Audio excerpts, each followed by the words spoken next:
the max you can do is to understand this diverse culture, and I think that's only possible at UL. Welcome to the Your Global podcast series where stories come to life. I'm your host Deepak John Reji. Our guest for today, Mr. Nishant, Indian student of the MSc in Interaction and Experience Design course. Welcome, Nishant, to this podcast. Thank you. Thanks for having me. So, could you tell us a bit about your background and the inspiration that made you choose UL? Well, it's been it had been 4 years for me to be working in different backgrounds and companies, and it was kind of a time when you had the feeling, you are working, but you need to learn more. And that's when I kind of started scraping the websites about the best courses and all, and then I stumbled upon UL.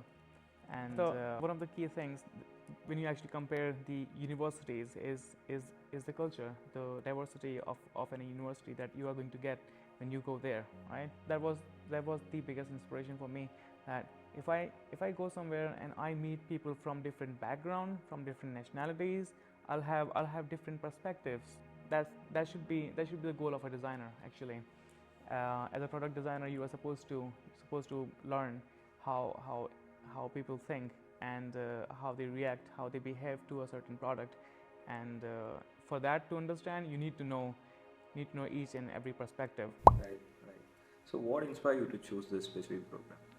I was looking for a certain curriculum, and for some reason, I was scrapping from one university to another. I was comparing, and then everything was quite all the curriculum at all the universities, they were quite old. They're not really updated, and in this course, the curriculum was well defined. So you start from the history of design, and then you move on to the process of design, and then you work upon the actual practical projects throughout the process. You follow the design process with an actual product. Check my all of my boxes. I'm like, yeah, there is something I really want to do right now. So, what about studying in the University of Limerick appeals to you? I would say library has been the kind of highlight. You can never cover the whole library in one semester. That's how I feel. I have been coming to the library every morning, and then I leave at night, and every day you meet at least one new person when you are sitting at the library desk, and you have one person on this side, one person on right side, and they are from a different background too. So this is the most appealing part at UL when you talk about study. What was the application process like? I know it must be challenging, but like any major difficulties? I would say it was a bit. It is challenging. I agree. When anyone applies, is when anyone is looking for their masters, they're like, you are supposed to apply to multiple universities. So you have three courses at three universities, but each course has 20% of what you want and 80% of what you do not want. And this had everything that I wanted. So it became a bit easier for me to go through this process, and it's really easy. You fill out the application form, and you have to provide your certain documents, and they actually have a nice portal where you go, you fill in your docs, you fill in your information, and then you apply. And the best part is, if you are eligible for any kind of scholarship, it kind of gets added with your application process. You do not have to apply for a scholarship, separately from the actual academic application. So it was really smooth, and moreover, if you miss out on anything, they will actually come back to you. This is a document that is missing, so you can provide the document right away. And I think, yeah, after the whole process was done, the same portal gets used to give you further information. And the best part is, you can actually apply for multiple courses at this university. And so when you are applying for a process, you have to be aware that you choose your primary course and you choose a secondary course. So just in case you do not get this primary course, you will get your secondary course. For both, you do not have to have two application processes. So now switching gears now, like so, what was the major like experience which you had while moving from India to Ireland, like, and was there any other adjustments or cultural shocks which you experienced? I'm gonna be honest, this has been like my dream for for years, and I had been dreaming to move to Europe for I don't know how many years, cannot even count now. And so you see, when you have a dream, you're always thinking about it, right? Always thinking about the culture, always thinking about moving there, and sometimes you even daydream about it. You go, you have this feeling that yeah, I'm waking up, and you open the window and you have the street, and that the street is not in your home country, it's in Europe. Those were the kind of dreams I used to have. And so when I moved from India to Ireland, it was not a big shock, because when I was moving, I had the excitement of moving. I had less sadness in me of leaving the home country, and more excitement of moving to Ireland. So when I remember when I actually stepped down at the Dublin airport, I was so excited. I was feeling like I know everything, but I didn't know anything. The moment I moved out, I was like, now I need a bus. And the small shock was, I needed a bus, and I had the intuition that I'm supposed to figure out everything on my own to find the bus. But no, it's not true. People, those who saw me struggling, because I was really walking here and there, that this is 16, this is 17, okay, this is 310, right? Where should I go? And then people could saw me struggling with finding a bus, and they were like, hi dude, what are you looking for? And I was like, I'm just looking for a bus that goes to Limerick. I did not say, UL, because I thought they wouldn't know which bus goes to specific to UL. And they were like, are you a student? I'm like, yeah. And I'm like, just walk down the whole depot, and at the end you will have a big green bus. And I'm like, okay. And I went there, and there was this big green bus which goes straight to UL. And I was like, that's amazing. I'm struggling. Someone has spotted that, and they helped me out. And I'm like, this is something every country, every culture should have, because most of the time you find people are busy with their own stuff. They're walking, and they don't care, if you are struggling. And now spotting someone on the street with the struggle and helping them out, that was a big shock to me. And after that, everything else is just fine. That's great. That's great. So, could you tell us a bit about your course and like the program? This course is mostly known as HCI, HMI, and Interaction Design, Experience Design, but so it goes by different names, but the curriculum is basically the same. So throughout the course, we are supposed to understand human behavior, and supposed to understand how you design a product as per that behavior. And this course starts with a little bit introduction of history and how the design kind of evolved over time, over the years, and the great designers who made it all happen, who actually brought the revolution in design. So you start with industrial design, and then you move to product design, and then you move to psychology of human behavior, and then you have this ongoing project which you are supposed to work on, and you have to follow the design process. So what you learn in initial couple of weeks, you follow that process with that product, and your supervisor, our professor Cristiano, he kept helping us at each and every step.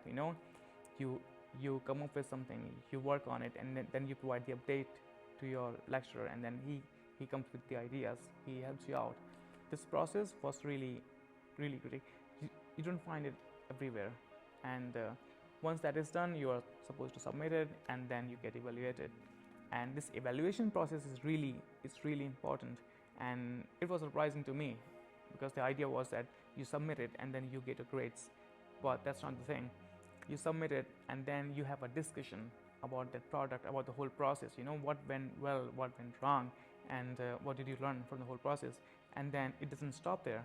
What the end product of this project is the initial stage of the next project, which goes into your finals. So you see, the whole course is kind of integrated with hands-on experience, and these practicals kind of help you learn what you learned in initial weeks. How do you apply it in the real world? And what we have here at UL is really amazingly good, because you have practical experiments with the products, which you need to have in order to actually work in industry. So this practical knowledge of the whole process is going to help me in my career. They teach you how design has evolved over time. So when you have that basic understanding, the history of design, when you have that understanding, you can actually think through your thought process. It changes. Then when you go further and you work at a company and they are working at some product, and now you can see how this product should be made. What was your favorite module of the program so far? Information societies, and kind of I was not thinking, but it kind of became my favorite module. The lecturer, he's really great. The way he explains everything and the way he kind of dissolves himself while lecturing, that's amazing. And I think when you get the professor right, and when you understand, you are able to kind of grab everything that he says, the module becomes your favorite module. And this module, information society, it helps you learn the flow of information among groups of societies, how we have evolved with technology, how technology has changed us, and how we have kind of framed the technology. So it's like you have, if I give you two options, if I come up with two ideas, right, you pick one idea and then you reject the other one. So that forms the next stage of society. So now society is going to use this technology and not that. But what if you had chosen this technology? Then what we have right now would have been different than what we see, right? And so this evolution of society with technology goes hand in hand, and you compare these. So you have a view of technologists who say technology formed the society because you are kind of adapting yourself around the tech. And then there are sociologists who say no, we decide what goes with technology, how the technology evolves. So this kind of both for these two perspectives you get to learn, and then you combine them in the end of this module, which actually tells you that hey, you cannot look at them separately, you have to look them together because they both impact each other. And in the end you have a case study, and that case study is really critical. You are supposed to pick one case in real world, and then could be a news, could be a journalist, and then you have to go in, and then using these theories you have to see how are all the dots connected in this case study. So, what has been the highlight of the program so far? The highlight, I would say, has been the friends, because I never imagined I would be having such diverse group of friends that I have here. I could have gone to just library and study and go to my course and then just finish it up, but having these friends around is this has been one of the best things this year that will happen. I met them during my orientation, and we somehow we all were sitting at this table in PSU, and we started talking. And this was a random conversation. You have a bunch of students there from different nations, and you just introducing yourself. But something clicked, and we all started talking about our backgrounds, and then we were like, okay, you do that, and somehow at that table we had 6 people, and all these 6 students were from different background, all of them, and they were somehow related. There was one from product management, one from project management, one from finance, me from design, and we were like, you know what, we can actually form a whole company, because we have all the departments, right? We even had a software engineer, right? So we were like, we can actually form a whole company, a startup right now. And this was a joke which actually formed the group, and this small group at the table became a company. And it's a fake startup, of course. So just us, and this has been going on. We don't do anything, we just hang out all the time. So you never feel alone, to be honest. And when you're away from your home country, sometimes you need them. And we have been celebrating everything together. Yeah, that's pretty important. So, so what has been the highlight of studying at UL so far? Most of the students, they don't know that you can actually choose additional module. So you have your core module, you have your electives, and then you can have additional modules. Then someone told me that you can have any additional module from any department of the university. And I was shocked. I was really shocked. It's like, if that's true, then one of my friends, she's studying psychology here, and she suggested me this module that is kind of similar to understand human behavior based on few artifacts and how actually attitudes change behavior. And I was like, that is something I can use. So she suggested me to just join the introductory class in the first week of, right? And I joined, and I really liked the whole curriculum because the professor Jenny, she explained everything what we are going to study in this module. I reached out to academic registry and I actually applied for it, and she let me in. So I am studying 5 modules from design and 1 from psychology, which is really amazing because you don't get it everywhere. And a lot of people, I tell them, they are shocked that is that even possible. This additional module has been the highlight of studying at UL for me this semester because I had no idea I could do that. Now that I can have understanding of 2 things, two fields, and merge them together for my further research. Yeah. So looking at the workload and the number of tutorials which you have to complete, like how feasible is this? You have to really think about the number of hours you have to put in.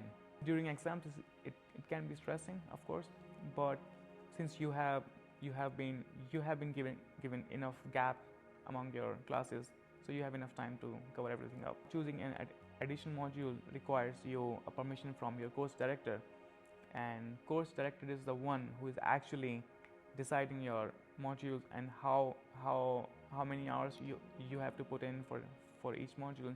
All you have to make sure is that your slot, your additional module does not hinder with the core module. That's it.